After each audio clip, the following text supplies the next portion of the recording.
Reciban nuestro saludo en esta, la séptima actividad orientadora de la asignatura Clínica 2.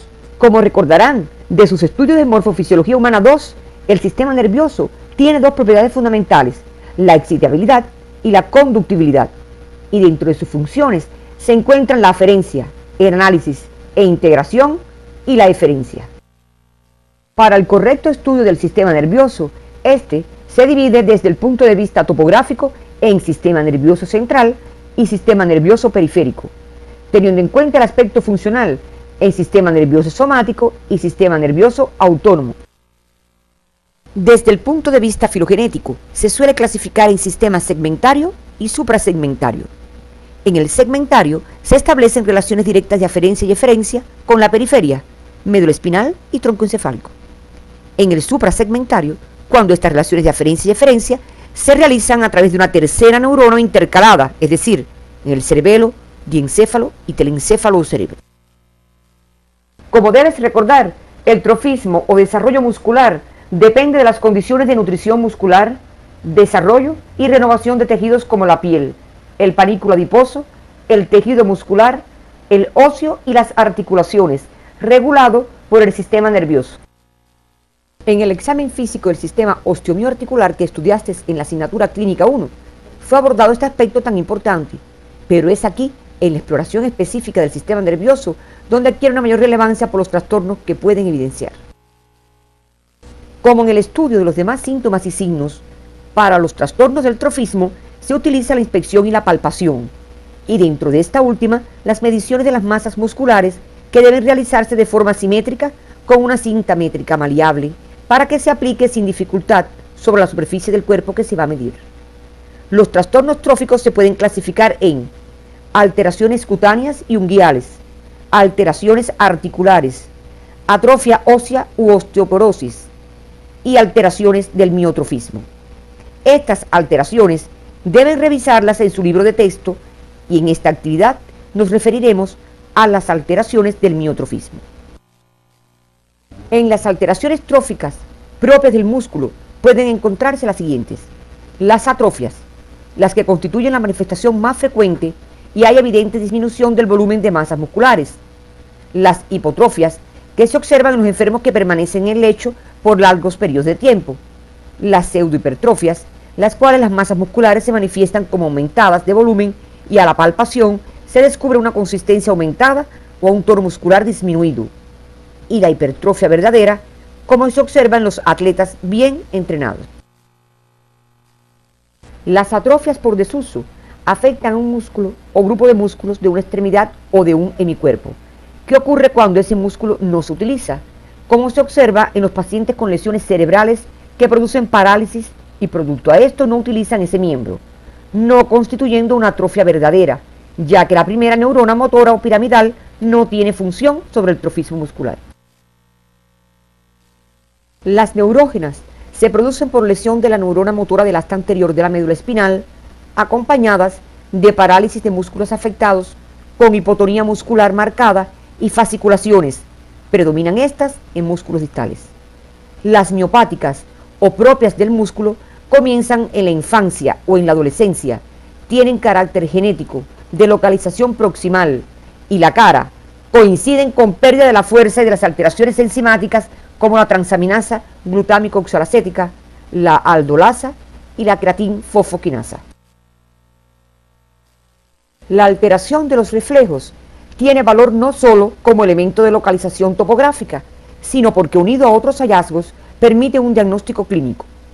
Las principales alteraciones de la reflectividad son estar disminuidos o hiporreflexia, abolidos o arreflexia, estar exaltados o hiperreflexia, y tener alteraciones cualitativas como disociación, inversión o pendulares. Es necesario recordar que para establecer que un reflejo se encuentra disminuido o abolido, hay que repetir la maniobra varias veces y comparar un lado con el otro. Así, otros reflejos, entre los que se encuentran el masseterino, el faríngeo y los cutáneos abdominales, pueden no hallarse sin que esto indique enfermedad. Existen 6 reflejos osteotendinosos generalmente constantes en un sujeto normal: patelar, aquilio, bicipital, tricipital, estilo radial y cúbito pronador.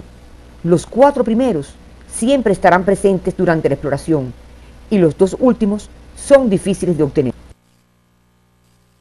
La semiogénesis de la reflexia osteotendinosa puede ocurrir cuando el reflejo se interrumpe por alguna lesión en cualquiera de las vías que lo integran, lo que deben profundizar en su libro de texto. Ejemplos de algunos reflejos que se pueden abolir son la reflexia rotuliana, que se encuentra presente en la tabes en la compresión de la raíz de L4 y en algunos casos de triquinosis. La reflexia aquiliana, que se presenta en la tabes, la compresión de S1 en la diabetes y el mixedema y en otros estados como el coma.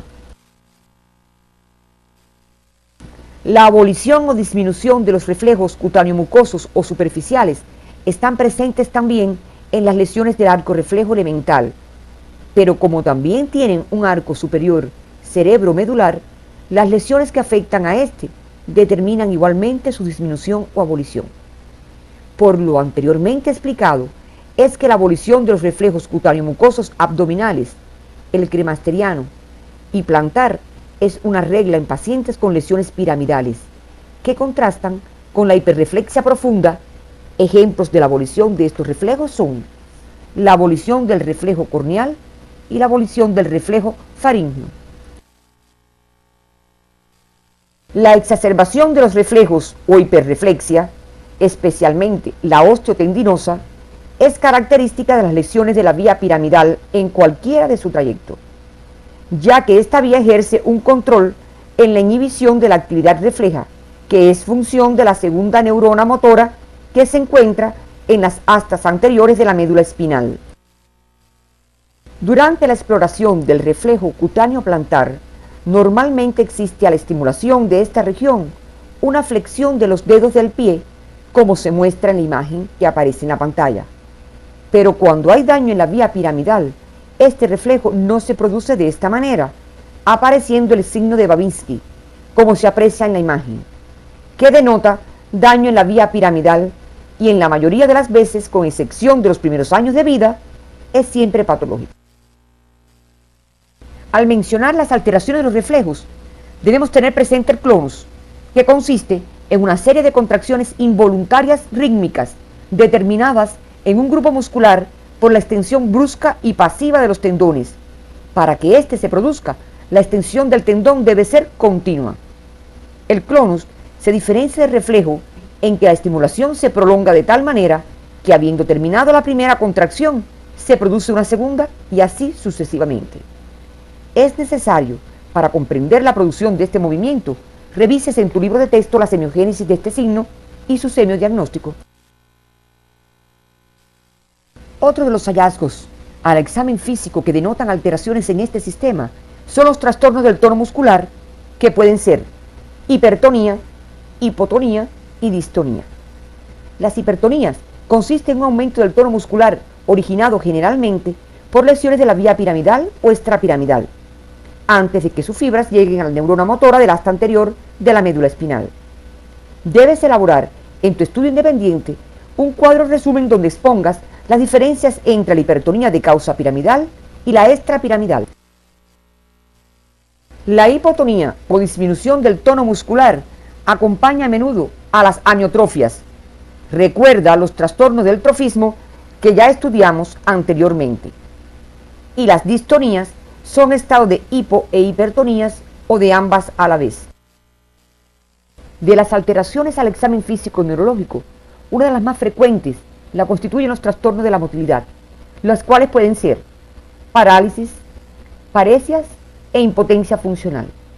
Las parálisis imposibilitan al paciente realizar cualquier movimiento activamente en un músculo o grupo de músculos y se debe a alteración en cualquier punto de la vía piramidal. Por otra parte, las paresias se refieren a la disminución de los movimientos, los cuales pueden ser realizados parcialmente, siendo estos más lentos y menos armoniosos. Según la afectación del músculo o región muscular dañada, pueden ser monoplegias cuando se afecta un miembro. En caso que sea el superior, se denominará monoplegia braquial, y si el miembro afectado es el inferior, monoplegia pleural.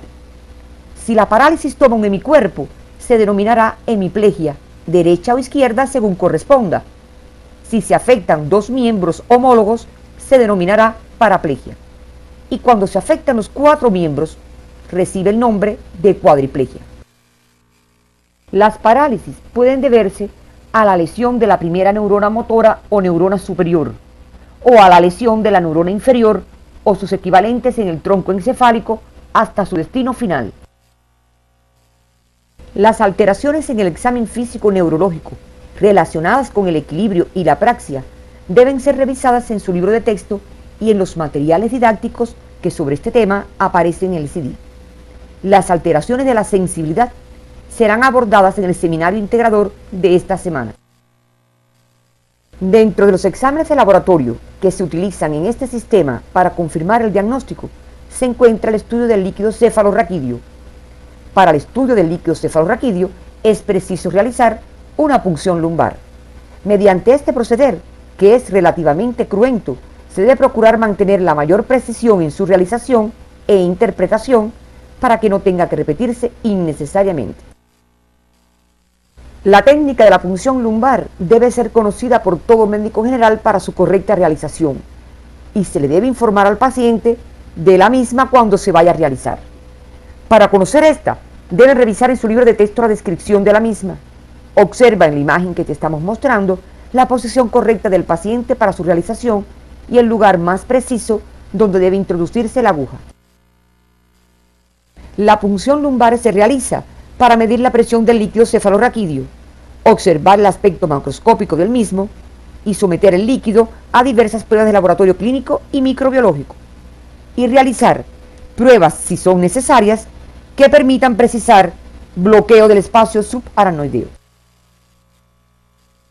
Las indicaciones de la punción lumbar se hacen en casos en que se sospechen las siguientes entidades: meningoencefalitis, accidentes vasculares encefálicos, paraplejías y para realizar otras pruebas como el neumoencefalograma. Este proceder tiene como contraindicación fundamental el síndrome de hipertensión endocraniana, en cuyo caso se podrá realizar por personal especializado por el peligro de enclavamiento amigdalino. Una vez que se realiza la punción lumbar y se obtiene el líquido cefalorraquídeo, se procede al estudio del mismo, que presenta las siguientes características normales que aparecen en el cuadro que te mostramos en la pantalla.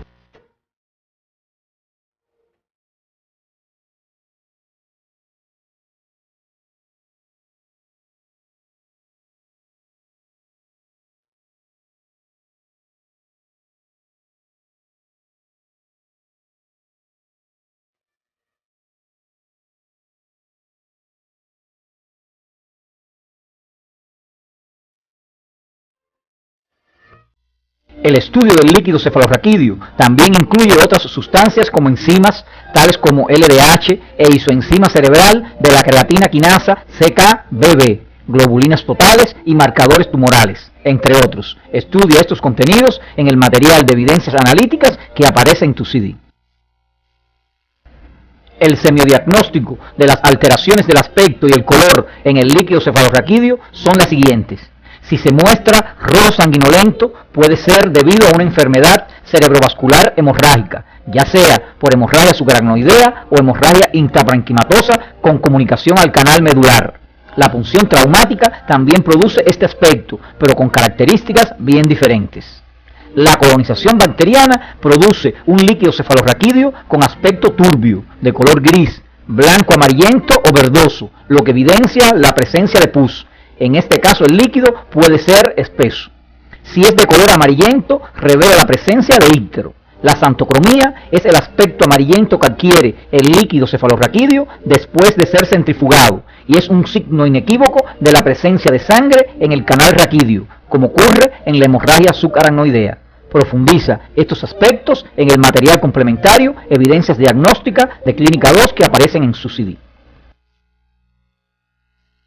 El semiodiagnóstico de las alteraciones de los componentes químicos medibles en el líquido cefalorraquídeo son: la glucosa disminuye cuando existe colonización bacteriana y homicótica del sistema nervioso central, y las proteínas se elevan en aquellas entidades como las meningoencefalitis, el absceso cerebral, el síndrome de Guillain-Barré y la hipertensión endocraniana, entre otras. Las alteraciones en el estudio del líquido cefalorraquídeo pueden deberse a varias causas. Entre las más comunes tenemos en las meningoencefalitis, en el síndrome de Guillain-Barré, en los casos de sífilis del sistema nervioso central, en las hemorragias subaracnoideas puras y en las secundarias a hemorragias cerebrales. Las características del líquido en estas entidades serán abordadas en el estudio de los síndromes de este sistema y en asignaturas posteriores. Los estudios eléctricos que se indican en las patologías neurológicas incluyen el electroencefalograma, los potenciales evocados y la electromiografía y estimulación eléctrica de músculos y nervios periféricos.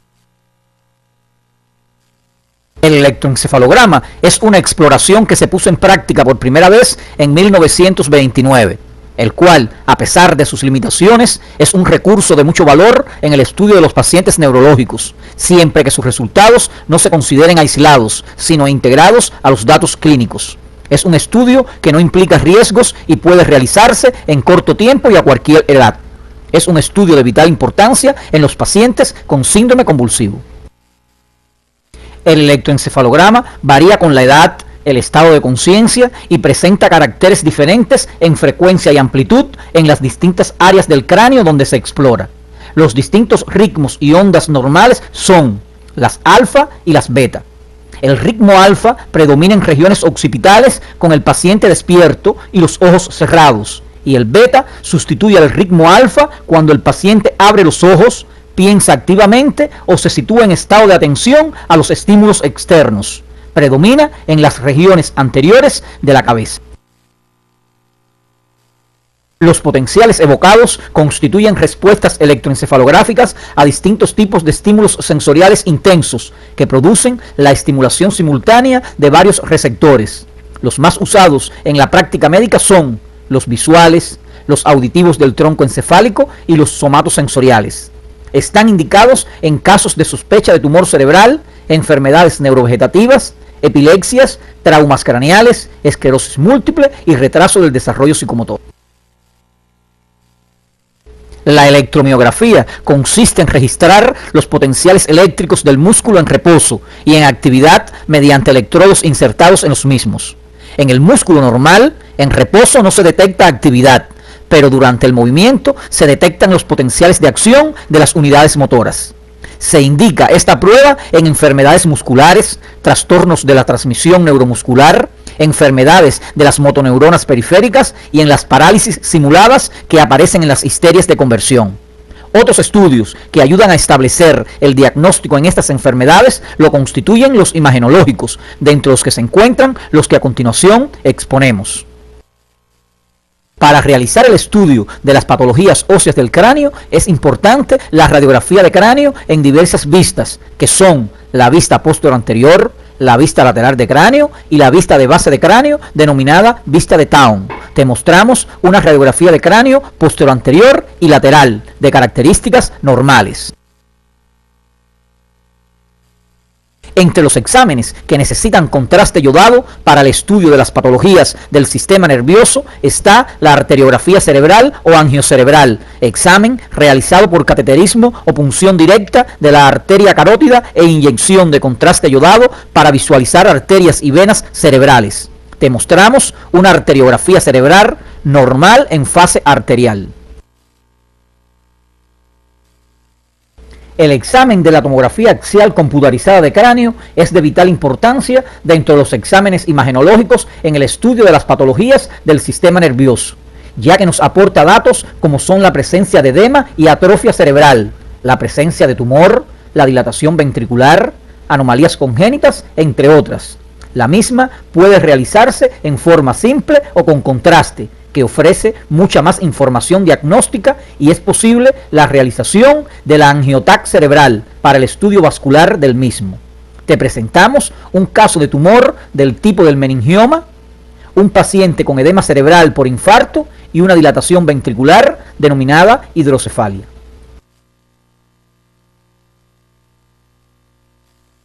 Otro de los exámenes imagenológicos de alta tecnología es la resonancia magnética, de suma importancia, la que contribuye al esclarecimiento de los resultados de la tomografía axial computarizada, siendo de gran valor en las malformaciones arteriovenosas. Observa la imagen que te estamos mostrando en la pantalla y revisa la galería de imágenes que aparece en tu CD.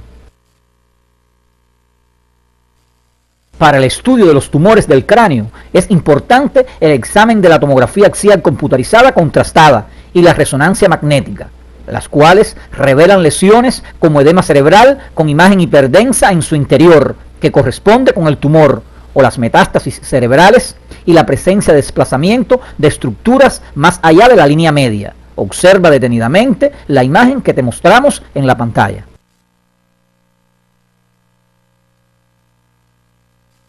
La radiografía simple de cráneo permite el estudio de las fracturas que se producen frecuentemente durante los traumatismos cráneoencefálicos. Observa la imagen en que se muestra una fractura de cráneo en una radiografía simple.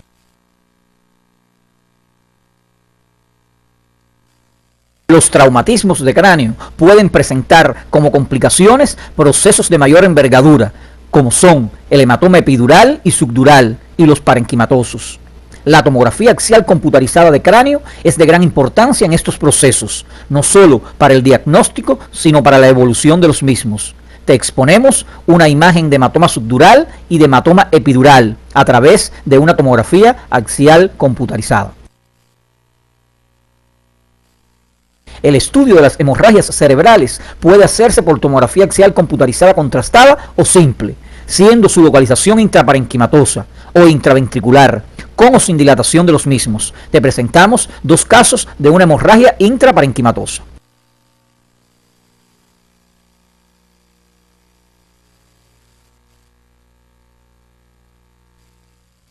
Las patologías vasculares cerebrales pueden ser de diferentes tipos. En esta actividad nos referiremos a dos de sus causas más frecuentes, los aneurismas cerebrales y las malformaciones vasculares. La opacificación vascular por cualquier vía arterial o a través de angiotax son necesarias para su diagnóstico. Te presentamos un caso de aneurisma cerebral sacular de la arteria cerebral media, estudiado por arteriografía, y otro de malformación vascular arteriovenosa, estudiado a través de tomografía axial computarizada contrastada o angiotac cerebral. Una vez terminada esta actividad, arribamos a las siguientes conclusiones. El interrogatorio exhaustivo en la exploración del sistema nervioso permite en la mayor parte de los casos sospechar las afecciones de este sistema. Las principales alteraciones de la motilidad comprenden los trastornos del tono, el trofismo y la motilidad activa voluntaria o fuerza muscular. La alteración de los reflejos tiene valor no solo como elemento de localización topográfica, sino porque unido a otros hallazgos permiten un diagnóstico clínico. El estudio del líquido cefalorraquídeo se obtiene a través de la punción lumbar y aporta datos de gran valor para el estudio de algunos síndromes neurológicos. El electroencefalograma representa una técnica sencilla y económica para registrar la actividad eléctrica cerebral normal y patológica. La electromiografía es un método de diagnóstico y pronóstico que permite diferenciar la patología neurogénica periférica de la patología muscular. Los exámenes simples, contrastados y de alta tecnología son utilizados en la práctica médica diaria para el diagnóstico y evolución de los principales síndromes neurológicos.